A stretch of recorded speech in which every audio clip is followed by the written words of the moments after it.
est-ce que être handicapé peut être handicapant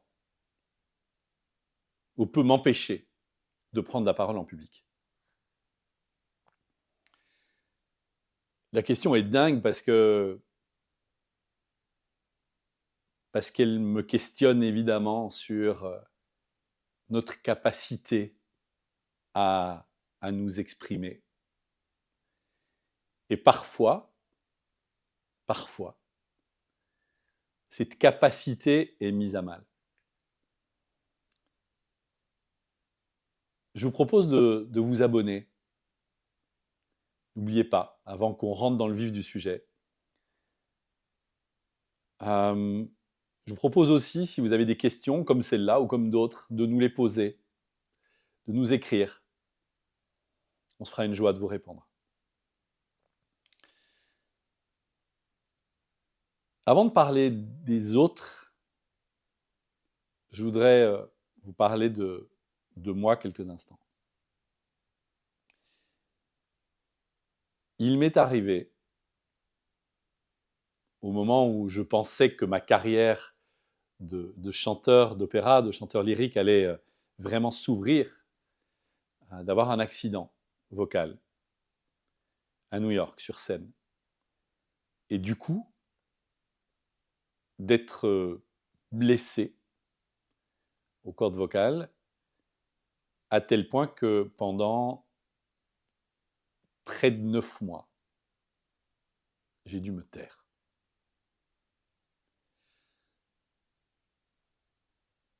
Me taire. Je ne sais pas comment vous dire ça autrement. Me taire, ça veut dire interdit d'émettre un son pour protéger les cordes vocales. Et donc, je suis devenu, à ce moment-là, handicapé. J'ai été handicapé de la voix. La voix était mon centre absolu. C'était ma passion, c'était ma vie. Et d'une seconde à l'autre, je n'avais plus tout ça. Heureusement, je touche du bois. J'ai guéri. Et donc, peut-être qu'on ne peut pas parler de handicap. Pendant 9 mois, j'ai été handicapé, mais heureusement, je me suis remis de ça. Il y a d'autres personnes qui vivent des situations, des maladies, des traumas, ou bien des naissances, des états au moment de la grossesse qui font qu'à la naissance, ou parfois c'est génétique, parfois c'est un accident, qui font qu'à un moment de la vie, quelque chose nous est retiré, ou quelque chose ne nous est pas donné.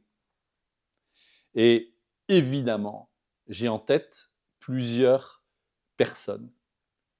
Il se fait que ces 4 personnes, je les ai entendues pour certaines, rencontrées pour d'autres. Quand je dis je les ai entendues, c'est que je les ai entendues sur scène, rencontrées. Je les ai aidées. D'autres termes, je les ai coachées. Et puis, je suis en contact avec ces personnes-là. La première, c'est Lucie Carrasco. Elle est multi-handicapée. Elle est dans une chaise roulante. Je pense qu'elle n'a qu'une main qui fonctionne de tout son corps. Elle n'a qu'une main qui fonctionne, peut-être un avant-bras, je ne sais pas exactement. Elle est couchée dans une chaise. Je pense qu'elle est paraplégique, mais à un degré vraiment très très fort. Mais elle parle. Et elle parle avec une verve et un humour et une autodérision absolument extraordinaire. Elle a interpellé Emmanuel Macron d'ailleurs sur la situation des handicapés, des pluris, des polyhandicapés, en disant qu'il était plus simple de prendre l'avion jusque je ne sais plus où dans le monde, au Brésil, plutôt que de faire Paris-Lyon en train. Je ne suis plus exactement certain des destinations, mais vous m'aurez compris, c'est bien ça l'idée. Et d'ailleurs, sur le mariage aussi, enfin je pense qu'il l'a interpellé à plusieurs niveaux et des choses ont bougé grâce à sa prise de parole, d'ailleurs. Je ne vais pas m'éterniser sur Lucie Carrasco, il y a une deuxième Lucie avec qui je suis très très nouvellement en contact, qui s'appelle Lucie Retaille. Et Lucie, si c'est OK que je parle de toi, eh bien, Lucie s'est fait couper les 4 membres, les mains et les jambes. Elle était athlète, si je ne m'abuse, danseuse. En tout cas, elle pratiquait ses arts, ses sports à de haut niveau. Et aujourd'hui, elle n'a plus ses bras, elle n'a plus ses jambes. Plus ses mains en tout cas, elle n'a plus ses jambes. Et elle s'exprime d'une manière extraordinaire, avec une vivacité, avec une puissance, avec un humour, avec une force géniale. En fait, la question est presque choquante, je dirais. C'est quand on n'a plus la possibilité de s'exprimer avec sa bouche, avec sa voix, que se pose vraiment la question. Je pense à Stephen Hawking, qui, lui, après une maladie de Charcot, je pense, était tellement handicapé qu'il ne pouvait plus s'exprimer avec sa bouche, mais en fait, ça ne l'a pas empêché d'écrire des bouquins, ça ne l'a pas empêché d'être un des cerveaux les plus géniaux de cette planète et d'écrire des livres fabuleux et de s'exprimer. Alors là, en l'occurrence, il était obligé de dicter chaque lettre à cet ordinateur. Je pense que là aussi, il y avait peut-être un petit bout de... Encore que je ne sais même plus, peut-être qu'il n'avait même plus les mains. Enfin, c'était avec le regard qui parvenait à déterminer les lettres qui formaient des mots, ces mots qui formaient des phrases qui formaient des textes et des textes qui formaient des discours et des bouquins.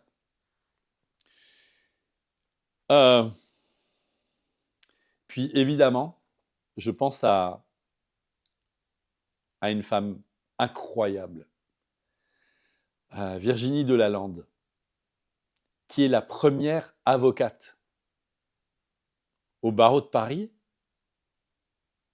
sourde profonde. Je ne sais pas si vous avez déjà eu l'occasion d'écouter Virginie Delalande, mais cette femme, quand elle prend la parole, c'est d'une puissance. C'est étonnant, je m'entends dire et redire et réutiliser le terme de puissance. Il y a au sein de ce trauma ou de ce qui a été une traversée du désert terrible, d'une souffrance inouïe, de mise au banc à plein d'endroits dans notre société, d'abandon. Il y a quelque chose de l'ordre du phénix, il y a une résilience de dingue qui s'exprime là. Et c'est bien souvent au-delà de la colère, de l'amertume. Tout ça a été chassé, dépassé, transformé, transcendé pour prendre la parole de manière universelle. Je ne peux pas dire ça autrement. Écoutez Virginie Delalande, par exemple, dans ce concours, son concours d'éloquence auquel elle a participé et dont elle a été finaliste d'ailleurs, et ce qu'elle disait était juste génial et prodigieux. Et c'est comme si le trauma, le handicap était aussi ce qui lui avait permis d'être, d'arriver et de s'exprimer comme elle s'exprime. et de toucher les cœurs comme elle touche les cœurs. Et puis peut-être une dernière personne que je connais bien, très bien, que j'accompagne, que j'ai accompagné, qui s'appelle Karen Northshield, et qui est aujourd'hui la rescapée, miraculée, la plus atteinte physiquement, mais néanmoins en vie, de l'attentat de l'aéroport à Bruxelles en 2016.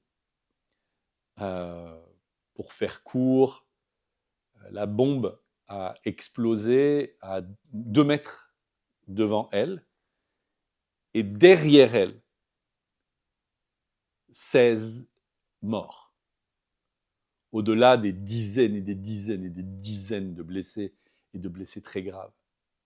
Et Karen, à 2 mètres de la bombe qui a explosé devant elle, qui a évidemment été soufflée par celle-ci, a passé, si mes souvenirs sont bons, 3 années et demie à l'hôpital.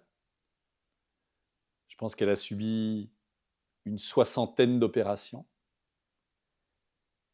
Et Karen, aujourd'hui, est une oratrice, une conférencière absolument magnifique.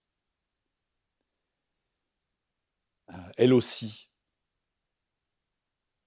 dans cette puissance absolue, dans ce centrage.